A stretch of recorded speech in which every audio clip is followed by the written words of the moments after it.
The Hong Kong summer of 1985 hung thick and oppressive over the Golden Harvest Studios lot. The kind of heat that made the asphalt shimmer like water and turned every breath into a small act of defiance against the suffocating humidity.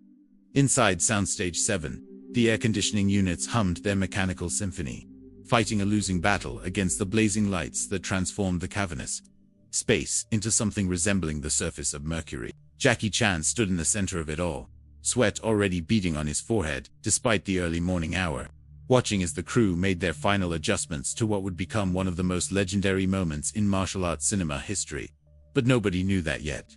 At that moment, it was just another day on the set of Police Story, another sequence to choreograph, another opportunity for Jackie to push the boundaries of what the human body could endure in service of entertainment. The stuntman's name was Tommy Wei, a lean, wiry man in his late 20s, with a kind of cocky swagger that comes from surviving too many bouldering falls and walking away with nothing more than bruises and stories to tell in the local bars. Tommy had worked with some of the biggest names in Hong Kong action cinema, had thrown himself off buildings for Sammo Hung, had taken punches from Yuan Bao that left his ears ringing for days. In his mind, he had seen it all, done it all, and survived it all. That morning, as the crew positioned the cameras for what Jackie had described as a simple hand-to-hand combat sequence, Tommy found himself growing increasingly frustrated with the meticulous nature of the preparation. Multiple camera angles, precise lighting adjustments, endless discussions about timing and positioning. It all seemed so unnecessarily complicated for what he viewed as straightforward action. The scene called for a fight sequence in a shopping mall, complete with escalators, glass storefronts, and the kind of vertical choreography that had become Jackie's trademark.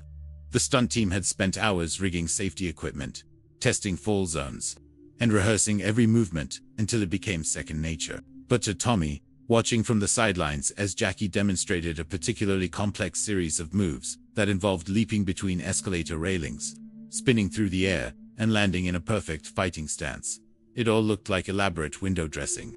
Jackie moved with the fluid grace of someone who had been training since childhood, each motion flowing seamlessly into the next, his body seeming to defy gravity as he navigated the complex set piece. His movements were poetry written in muscle and bone, each gesture precise and purposeful, carrying within it the accumulated wisdom of countless hours of practice and an almost supernatural understanding of spatial relationships and timing. But Tommy saw something else entirely. He saw camera tricks, clever editing, and the magic of cinema that could make anyone look like a superhero. In his experience, the real work happened in the editing room, where skilled technicians could piece together moments of competence and create the illusion of greatness. Speed lines could be drawn in post-production, sound effects could enhance the impact of every punch, and careful cutting could hide the gaps between what actually happened and what appeared on screen. As Jackie finished his demonstration, landing softly despite having just executed a move that would have sent most people to the hospital, Tommy couldn't contain his skepticism any longer. The words tumbled out of his mouth before he had time to consider their impact, spoken with the casual dismissiveness of someone who believed he understood the secrets behind the magic. "You know, Jackie," Tommy said, his voice cutting through the relative quiet of the soundstage, "camera tricks make you look fast. Anyone can look fast with the right angles and editing." The words hung in the air like smoke from an extinguished candle, visible in their aftermath even as their speaker began to realize the magnitude of what he had just said. The busy chatter of the crew gradually died away as the implication of Tommy's statement sank in. This wasn't just casual conversation or friendly ribbing between colleagues. This was a direct challenge to everything Jackie Chan represented, a dismissal of years of training, sacrifice, and genuine skill. Jackie stood perfectly still for a moment, his expression unreadable. Those who knew him well recognized the signs, the slight tightening around his eyes, the way his shoulders settled into a more centered position, the almost imperceptible shift in his breathing that indicated his mind was processing not just what had been said, but how to respond to it in a way that would serve everyone involved. The Hong Kong film industry in the mid-1980s was a pressure cooker of egos, ambitions, and artistic visions, all competing for limited resources and audience attention. Respect was the currency that mattered most, earned through demonstrated skill and lost through careless words or actions. Tommy's comment had essentially accused Jackie of being a fraud, suggesting that his reputation was built on cinematic illusion rather than genuine ability. But Jackie's response would reveal something about his character that went far deeper than mere professional pride. This was a man who had spent his entire life proving himself. First, in the grueling training halls of the China Drama Academy, where Master Jim Yuen had molded him through discipline that would have broken lesser spirits. Then, in the unforgiving world of Hong Kong cinema, where failure could end careers, and success was measured in box office receipts and broken bones. Without saying a word, Jackie walked over to the nearest camera operator, a veteran cinematographer named Chen, who had worked on dozens of action films and understood the technical requirements better than most directors. Chen looked up from his viewfinder, sensing the shift in the room's energy but not yet understanding its source.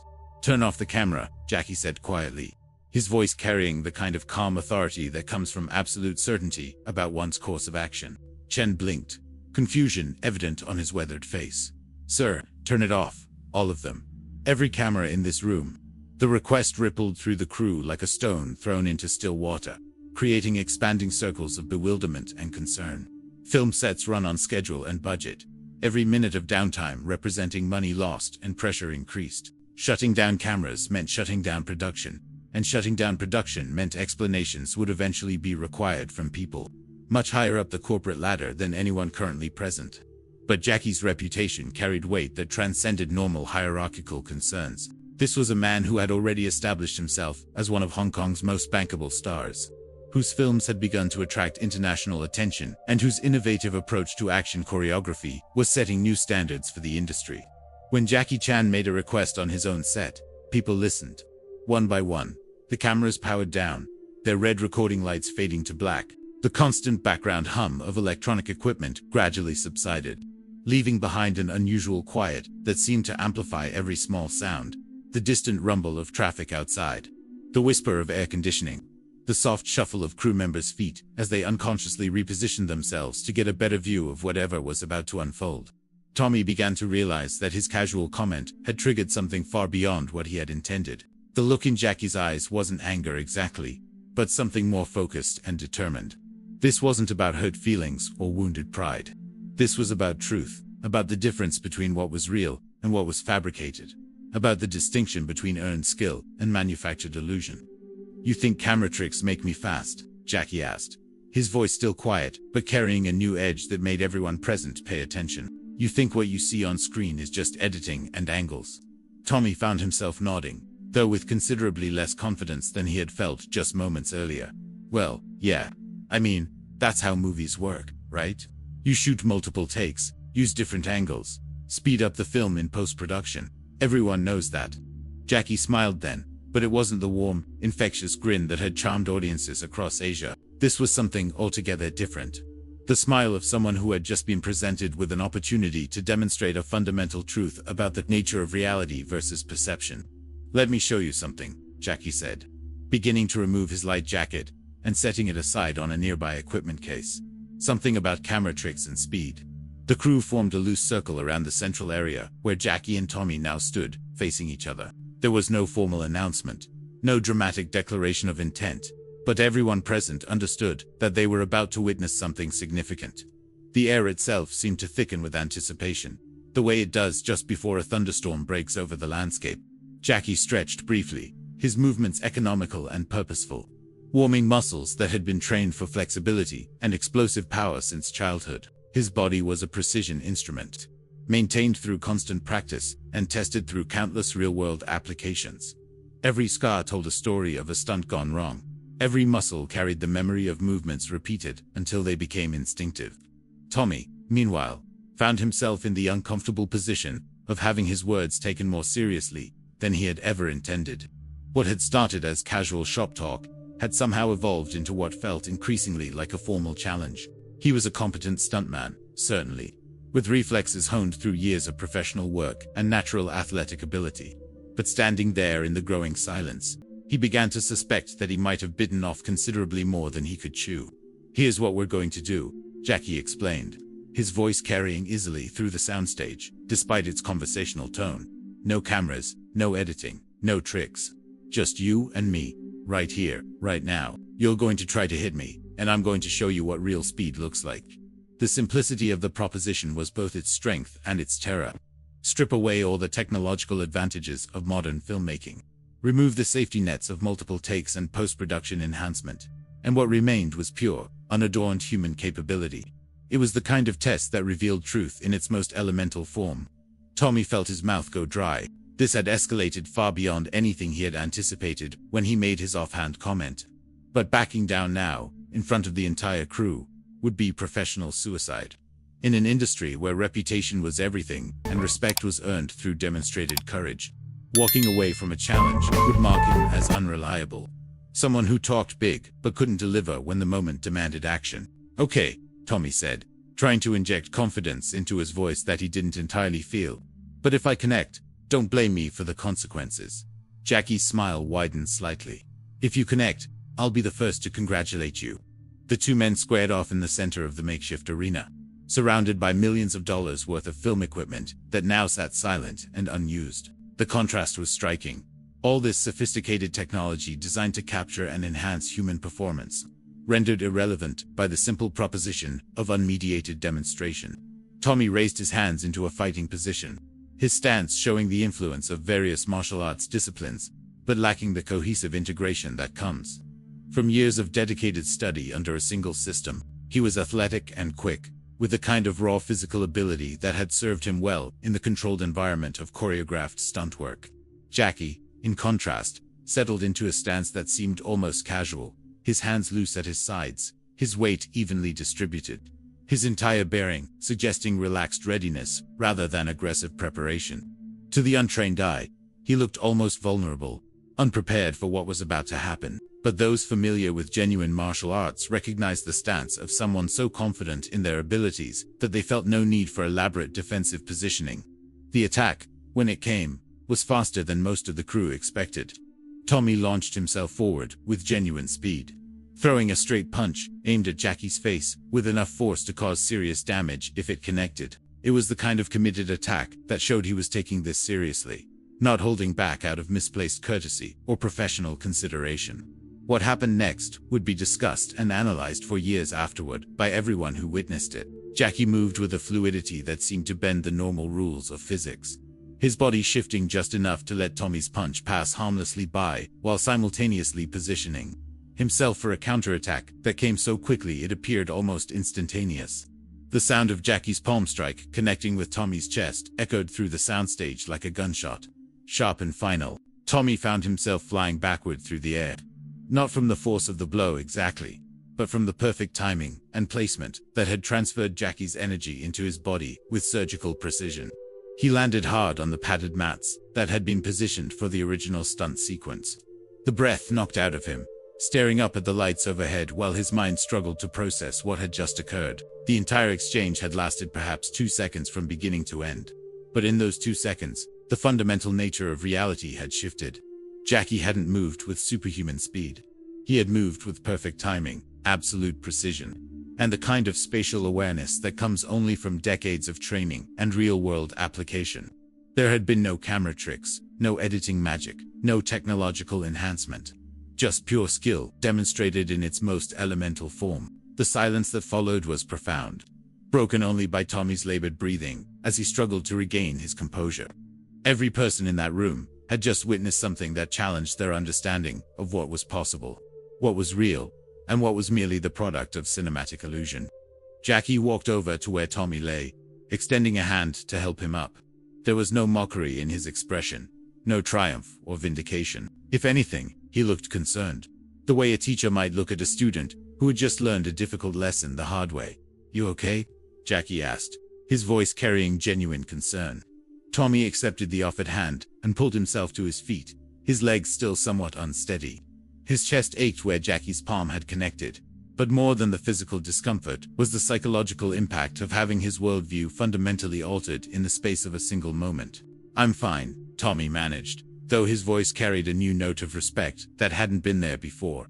I didn't expect, that's the difference," Jackie said quietly, speaking not just to Tommy but to everyone present. "Between what's real and what's manufactured. Between skill and illusion. The camera doesn't make me fast. The camera just tries to keep up." The lesson embedded in that moment extended far beyond martial arts or stunt work. It was about the difference between authentic ability and manufactured appearance, between substance and style, between what could be faked and what had to be earned through years of dedicated effort and genuine commitment. Tommy found himself nodding slowly, his earlier skepticism replaced by a dawning understanding of just how much he didn't know about the man standing before him. Jackie Chan wasn't just an actor who did his own stunts, or a martial artist who happened to make movies. He was something altogether more rare.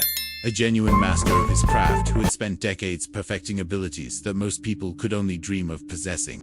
As the crew began to process what they had witnessed, Jackie walked back to the equipment case where he had left his jacket. The demonstration was over. The point had been made, and now it was time to return to the business of making a movie. But something fundamental had changed in the dynamic of the set, in the way people looked at Jackie and understood what they were witnessing when he performed his seemingly impossible feats. "Turn the cameras back on," Jackie said, slipping his jacket back over his shoulders. "We have a movie to make." The familiar hum of electronic equipment returning to life filled the soundstage as the crew snapped back into professional mode. But the energy was different now, charged with a new understanding of what they were documenting. These weren't just elaborate stunts enhanced by movie magic. These were genuine demonstrations of human capability, pushed to its absolute limits. Tommy took his position for the upcoming scene.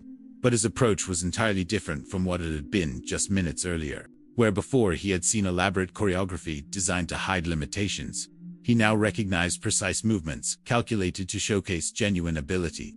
Where he had previously dismissed Jackie's performances as camera trickery, he now understood them as authentic displays of skill that the camera could barely capture, much less enhance. The fight sequence that followed was filmed with a new intensity.